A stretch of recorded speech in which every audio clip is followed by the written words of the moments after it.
you guys, this is Professor Vid. I want to walk you through your paper real quickly. So our governing quote for this paper is, "Skepticism is not a position that you stake out ahead of time no matter what." And that's from Dr. Shermer. The governing principle here is similar to one that we've encountered earlier in the course. And the idea is you have to look at the evidence and make up your own mind. You can't just be skeptical of something from the get-go or in favor of it from the get-go. You need to look at the evidence first and whether or not the evidence is sufficient to warrant belief. And this paper will be about Sasquatch, Bigfoot. Now, I know lots of people probably say, oh gosh, there's no such thing as Bigfoot. And then there might be a couple of you out there say, no, I think it's quite possible. This is a great stomping ground to make sure that you look at the evidence that's available rather than just your preconceived notions. Okay, important stuff for this paper.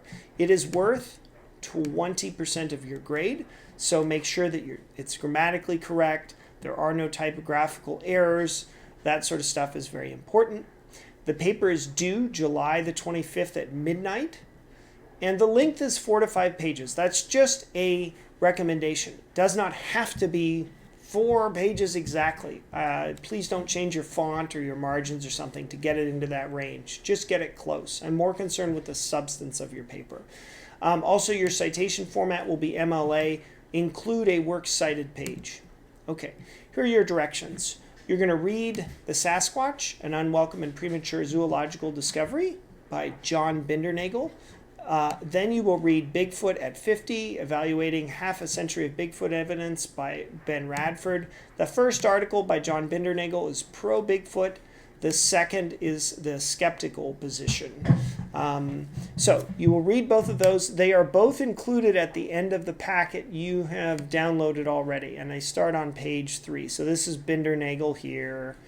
And then you have Radford's article here. I'm sorry about this bit here. It's just what it looks like when the PDF is produced off of Chrome. Okay, so you read those two things and then you're going to write your paper. You don't need to use any other outside articles. You can, but you really don't need to. You can get an A just by reading those two. It's not going to increase your score. It's not going to decrease it. But if you feel for some reason you need to include more material, you're welcome to. Okay, writing your paper. You're going to find 3 of the best arguments you can for the existence of Bigfoot. These will probably be listed in, well, we'll get to that in a bit. Let me just explain the ACE format. You are going to take 3 arguments for Bigfoot. So you're going to do an argument, right? So argument 1. Then you're going to provide a counter argument to argument 1, and then you're going to evaluate the entire position. So do you agree with the argument or the counter argument? And then the evaluation. Then you're going to do the same thing again. Argument, counter argument, evaluation. And then again in the paper, argument, counter-argument, evaluation. So here's how you do it. This is the basic format. I just explained it. You're going to do an argument, counter-argument, and then an evaluation. Now, the arguments will likely come from that section in Bindernagel's article. I have highlighted the nature of evidence for the existence of Sasquatch, but you can get an argument from anywhere else in there. It doesn't have to be from that section, but if you're just looking carefully, you might see some in there. Then you're going to do a counter-argument. So I've illustrated this here under counter-argument because I think it makes a little bit more sense. So if your argument is something like this, if there are sufficient eyewitness reports of Bigfoot, then we can reasonably conclude Bigfoot exists. There's a massive database of eyewitness accounts of Bigfoot. Thus, we can reasonably conclude Bigfoot exists. Suppose that is your argument. It does seem to be Bindernagel's or something like it. Then you would counter by saying extraordinary claims require extraordinary evidence. The existence of Bigfoot is an extraordinary claim. Thus, eyewitness testimony, even really good stuff, will not be enough to establish the claim. And then you'd want to elaborate on that point, right? So you might look for why anecdotes aren't very good evidence. You'd look at pages 57 to 58 in your book for that. If you do, you don't need to cite it in MLA. It's okay. I know you'll be using the book. And then lastly, you'll evaluate your position between the two.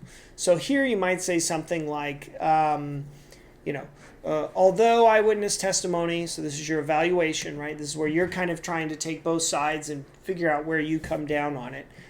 You're going to say, look, we can start somewhere with eyewitness testimony, but that's not going to be enough to definitely establish the existence of Bigfoot.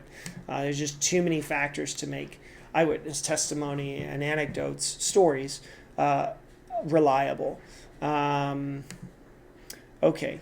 Or if you're making some other kind of argument, you might say, even though the case against eyewitness testimony is incredibly strong, you might have something like, you might point out, well, eyewitness testimony is not real good, I agree, but when we're looking at Bigfoot, we're not just looking at eyewitness testimony. We have Jeffrey Meldrum at Idaho State that has a number of casts which are evidence of the existence of the creature or something like that.